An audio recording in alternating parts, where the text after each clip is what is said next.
नमस्कार, NMF news देख रहे हैं आप। आपके साथ मैं हूं अनुपम प्रसून। एक कहावत आपने जरूर सुनी होगी, लौट के बुद्धू घर को आए। और बांग्लादेश के साथ ये कहावत बिल्कुल सटीक बैठती है। ऐसा क्यों हम कह रहे हैं? आपको याद होगा साल 2024 का अगस्त से लेकर दिसंबर तक का महीना, जब बांग्लादेश में चुन चुनकर हिंदुओं को मारा गया, हिंदू त्योहारों को टारगेट किया गया, पंडालों में घुसकर तोड़फोड़ की गई, हिंदू देवी देवताओं को नुकसान पहुंचाया गया, मंदिरों को क्षतिग्रस्त किया गया और यहां तक कि जितने हिंदू कलाकार थे उनके घरों को जला दिया गया। लेकिन अब बांग्लादेश के भीतर माहौल बदल रहा है। अचानक वहां की सेना, वहां के नेता सब हिंदुओं के साथ ऐसा व्यवहार करने लगे हैं जैसे पता नहीं कितनी पुरानी जान पहचान या कितना पुराना रिश्ता रहा हो। हम ऐसा क्यों कह रहे हैं? एक खबर आई है बांग्लादेश से। बांग्लादेश में जन्माष्टमी का जो त्यौहार था वो बड़े धूमधाम से मनाया गया। श्री कृष्ण जन्माष्टमी के मौके पर बाकायदा जो एक समारोह हो रहा था, उस समारोह में बांग्लादेश के आर्मी चीफ, बांग्लादेश के एयर चीफ और बांग्लादेश के नेवी चीफ तीनों पहुंचे थे। इन तीनों अधिकारियों का पहुंचना एक बहुत बड़ा मैसेज था। और ये ऐसे ही नहीं पहुंचे थे, इनको सरकार की तरफ से कहा गया था कि आप पहुंचिए। और पहुंचने के बाद वहां से जो मैसेज इन्होंने दिया है वो सीधे सीधे भारत तक मैसेज पहुंचाने की कोशिश की जा रही है। भारत तक मैसेज पहुंचाकर क्या साबित करना चाहता है बांग्लादेश? और अचानक बांग्लादेश में, जिस बांग्लादेश में पिछले साल यानी जब शेख हसीना को वहां से भगाया गया उस वक्त जन्माष्टमी मनाने नहीं दिया गया, वो बांग्लादेश अचानक जन्माष्टमी मनाने पर क्यों मजबूर हो गया है? इसे हम जरा समझते हैं इस वीडियो में। सबसे पहले तो ये देखिए कि दिसंबर महीने के बाद से ही भारत ने बांग्लादेश पर कई तरह के प्रतिबंध थोप दिए, क्योंकि वहां पर हिंदुओं के खिलाफ, हिंदू वहां पर अल्पसंख्यक हैं और उनके खिलाफ लगातार अत्याचार के मामले बढ़ते जा रहे थे। जितने बांग्लादेश में रहने वाले हिंदू एक्टर्स थे, जितनी हिंदू एक्ट्रेसेस थी, उन सब के शो कैंसिल कर दिए गए, हिंदू सिंगर्स के शो कैंसिल कर दिए गए, उनके घरों को जला दिया गया, फूंक डाला गया। और जितने मंदिर थे हिंदुओं के, यहां तक कि इस्कॉन के प्रमुख, आपने देखा होगा चिन्मय दास के खिलाफ भी कितना आक्रोश देखा गया था। बांग्लादेश की पुलिस ने गिरफ्तार कर लिया, वहां की आर्मी ने गिरफ्तार कर लिया एयरपोर्ट से। उस वक्त गिरफ्तार किया गया जब वो इस्कॉन के ही एक कार्यक्रम में शामिल होने के लिए भारत आ रहे थे। तो ये सब बांग्लादेश में इसलिए चल रहा था ताकि बांग्लादेश भारत को ये मैसेज दे पाए कि देखिए यहां पर मुसलमान ही रहेंगे, हिंदुओं के लिए कोई जगह नहीं है। यह मैसेज देना चाह रहा था बांग्लादेश। और मोहम्मद यूनुस खास तौर पर, उनके इशारे पर यह मैसेज देने की कोशिश की जा रही थी। जब यह मैसेज बांग्लादेश भारत को दे रहा था उस वक्त पाकिस्तान के साथ नजदीकियां बढ़ रही थी। पाकिस्तान बहुत नजदीक आ रहा था बांग्लादेश के। और सब कुछ कहा यह जाता है कि सब कुछ हो रहा था बांग्लादेश में बैठे हुए कुछ चरमपंथी संगठनों के इशारे पर। ये वो संगठन थे जो शेख हसीना के दौर में बांग्लादेश में प्रतिबंधित थे, उनके नेता जेल में डाल दिए गए थे। लेकिन जैसे ही शेख हसीना बांग्लादेश से हटी, मोहम्मद यूनुस का दौर आया, उसके बाद से इनको फौरन जेल से रिहा किया गया। और ना सिर्फ रिहा किया गया बल्कि इनके जितने भी संगठन थे, जिसमें अंसारुल बांग्ला, इस तरह के कई सारे संगठन हैं, तो ना सिर्फ इनको रिहा किया गया मोहम्मद यूनुस के आने के बाद, बल्कि इनको आजादी दे दी गई कि आपको जैसे काम करना है वैसे काम करते रहिए। और नतीजा यह हुआ कि नवरात्र के दौरान, दुर्गा पूजा के दौरान बांग्लादेश में दुर्गा पूजा मनाना, मां दुर्गा की पूजा करना, या वहां बांग्लादेश में बहुत सारे फेस्टिवल्स जो वहां रहने वाले बंगाली हैं, हिंदू बंगाली, वो बड़े धूमधाम से मनाते हैं। इसमें सबसे प्रमुख होता है दुर्गा पूजा और काली पूजा। इन दोनों त्योहारों को पिछली बार मनाने नहीं दिया गया। कई जगहों पर आपने देखा होगा कि जब मनाने के लिए लोग इकट्ठा हुए, बड़े भव्य पंडाल बनाए गए, वहां आग लगा दी गई।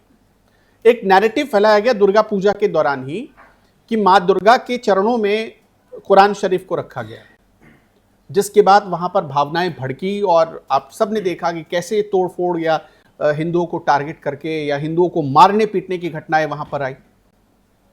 उसके बाद से भारत ने बांग्लादेश के खिलाफ एक और बड़ा कदम उठाया।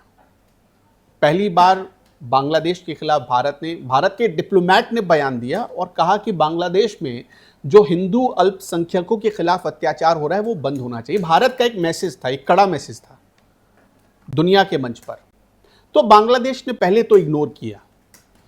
बांग्लादेश को लग रहा था कि भारत को वो ऐसे ही डील करता रहेगा। उसके बाद एक गलती मोहम्मद यूनुस ने ये कर दी कि वो चीन के दौरे पर गए और वहां से उन्होंने ये कह दिया कि भारत के जो नॉर्थ ईस्ट की के स्टेट्स हैं वो लैंडलॉक्ड है, वहां कोई समुद्री सीमा नहीं है और भारत से सटा हुआ जो हिंद महासागर है वहां का अकेला गार्डियन बांग्लादेश है। ऐसा बयान दिया मोहम्मद यूनुस ने, जिसके बाद भारत ने तुरंत रिएक्ट किया। बांग्लादेश को जो भारतीय पोर्ट से, कोई एक दो पोर्ट नहीं, जैसे कि पश्चिम बंगाल के पोर्ट से, उड़ीसा के पोर्ट से, जितनी जगहों से, यहां तक कि गुजरात के पोर्ट से जो सुविधाएं मिलती थी, जैसे बांग्लादेश टेक्सटाइल की चीजें ज्यादा एक्सपोर्ट करता है, वहां पर सबसे ज्यादा मैन्युफैक्चरर्स होते हैं, टी शर्ट पहनने वाली टोपी या जर्सी, ये सब सबसे ज्यादा मैन्युफैक्चर किए जाते हैं। तो वो भारत के नहीं पोर्ट से होकर दूसरे देशों तक पहुंचते थे। शेख हसीना के दौर में भारत और बांग्लादेश के बीच एक एग्रीमेंट था और खासतौर पर कोविड के बाद से भारत इसके लिए बिना किसी शुल्क के बांग्लादेश को अपनी सड़क के इस्तेमाल की भी इजाजत देता था, भारत देता था इजाजत बांग्लादेश को। लेकिन बांग्लादेश ने इसका नाजायज फायदा उठाया और जैसे ही मोहम्मद यूनुस का यह बयान आया था चीन में, उसके बाद से सड़क शिपमेंट की जो सुविधा थी वो बंद हो गई, एयरपोर्ट से जो सुविधा मिलती थी बांग्लादेश को वो बंद हो गई, पोर्ट से जो सुविधाएं मिलती थी वो बंद हो गई, ये सारी सुविधाएं बंद कर दी गई। उसके बाद भारत से जो बिजली जाती थी बांग्लादेश, अडानी की तरफ से जो बिजली जाती थी, उस पर बहुत हद तक प्रतिबंध लगा दिया गया और नतीजा ये हो गया कि बांग्लादेश में बिजली संकट अलग से पैदा हो गई। भारत से जाने वाला जो चावल था, जो गेहूं था, आलू था, वो बंद हो गया, कपास था उसे बंद कर दिया भारत ने। इस बार आपने देखा होगा, अगर आपके आसपास कोई आलू की खेती करता है तो उसे बहुत अच्छे से पता होगा ये कि भारत के इन्हीं प्रतिबंधों की वजह से अब की बार जो आलू की फसल हुई वो बांग्लादेश नहीं भेजी गई, वो उसकी खपत भारत में हो रही है या भारत के बाहर दूसरे देशों में, बांग्लादेश नहीं जा रही वो फसल। इस बार ये सख्त कदम था भारत की तरफ से। भारत ने चावल भेजना बंद कर दिया बांग्लादेश को, जिसके बाद आपने देखा हो कि मोहम्मद यूनुस गए यूएस और वहां से उन्होंने मदद मांगी। तो इस तरह की कोशिशें भारत की तरफ से जो सख्त कदम उठाए गए, तो बांग्लादेश को एक कड़ा मैसेज गया। दूसरी चीज कि पिछले महीने ही बांग्लादेश में एक बड़ा ऐलान हुआ। बड़ा ऐलान ये हुआ कि वहां पर चुनाव करवाए जाएंगे। चुनाव अगले साल यानी 2026 में होने वाले हैं बांग्लादेश में, और बांग्लादेश के इस चुनाव में हिंदू वोटर्स बड़े महत्वपूर्ण भूमिका में, क्योंकि उनको ये बात समझ में आ गई है कि मोहम्मद यूनुस या मोहम्मद यूनुस के साथ खड़ी जो भी पार्टियां होंगी उनको वोट करना उनके लिए हितकर नहीं होगा, उनके फेवर में नहीं होगा।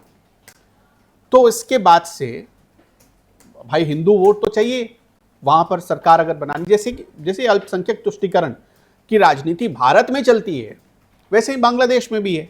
ये पॉलिटिक्स के अभी संकेत मिलने लगे हैं वहां पर। तो वहां पर मोहम्मद यूनुस को ये अच्छे से समझ में आ गया है कि भारत से बैर लेकर या हिंदुओं से बैर लेकर काम नहीं चलने वाला है। शेख हसीना की पार्टी पर पूरी तरह से प्रतिबंध लग चुका है, तो जाहिर सी बात है जो पार्टियां बच जाएंगी या कोई नई पार्टी का तब तक उद्भव हो जाए, अभी इसके लिए थोड़ा इंतजार करना पड़ेगा क्योंकि अगले साल चुनाव होना है वहां पर। तो इस बीच कुछ भी हो सकता है। अभी करीब 7-8 महीनों का वक्त बचा हुआ है बांग्लादेश में। तो अचानक मोहम्मद यूनुस की तरफ से अपनी सेना को या अपने अधिकारियों को यह संकेत दिया गया। और एक घटना और हुई है बांग्लादेश में, जो मोहम्मद यूनुस के सलाहकार थे। आपने देखा होगा कि उनके सलाहकार भारत के खिलाफ अक्सर जहर उगला करते थे, लेकिन बीते 2-3 महीनों में उनकी भी बोली ठंडी पड़ गई है। और यह सिर्फ भारत के सख्त एक्शन की वजह से हुआ है, खासतौर पर भारत ने जब से ऑपरेशन सिंदूर चलाया है तब से। हाँ, ये अलग बात है कि अमेरिका की सेना की एक छोटी सी टुकड़ी को बांग्लादेश में देखा गया।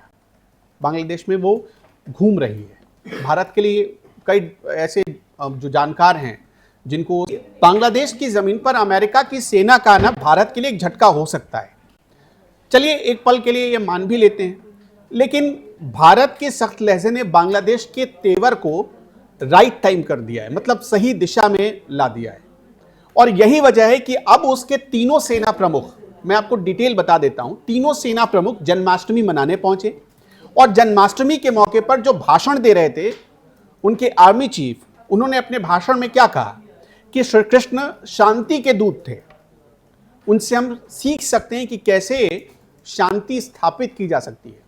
उनसे हम ये सीख सकते हैं, अपने जीवन में ये समझ सकते हैं कि कैसे मैनेज किया जा सकता है।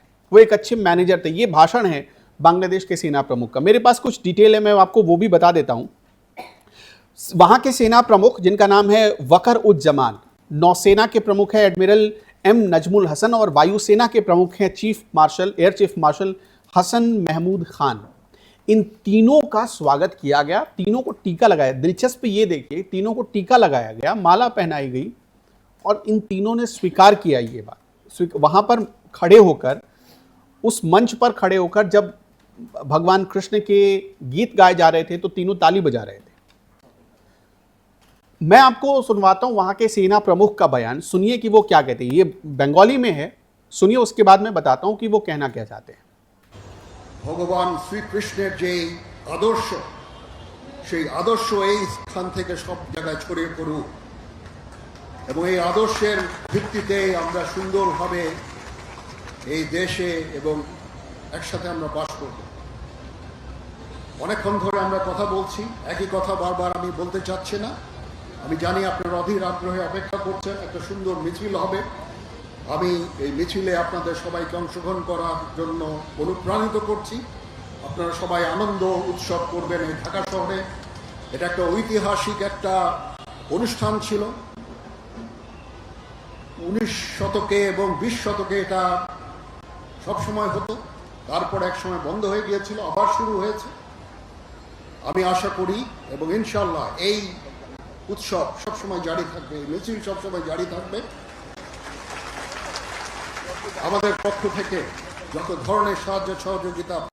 तो बांग्लादेश में एक जगह है पलाशी, वहां ढोल नगाड़े बजाए गए और अभी आप जो बयान सुन रहे थे ये बांग्लादेश के सेना प्रमुख वकरुज्जमान का बयान था। वो क्या कहते हैं? वो कहते हैं मैं आभारी हूं कि मुझे इस उत्सव में शामिल होने का मौका दिया गया। बांग्लादेश पर सभी धर्मों और समुदायों के लोगों का समान अधिकार है। सशस्त्र बल शांति, सुरक्षा और सद्भाव की रक्षा के लिए हमेशा नागरिकों के साथ खड़े रहेंगे। भगवान श्री कृष्ण शांति का संदेश देते हैं, यह कहा गया है वकरुज्जमान की तरफ से, यानी ये ऑफिशियल स्टेटमेंट है बांग्लादेश की सेना का। तो इससे आप अंदाजा लगा सकते हैं कि बांग्लादेश अब धीरे धीरे मतलब ट्रैक पर आ रहा है, राइट टाइम होता जा रहा है।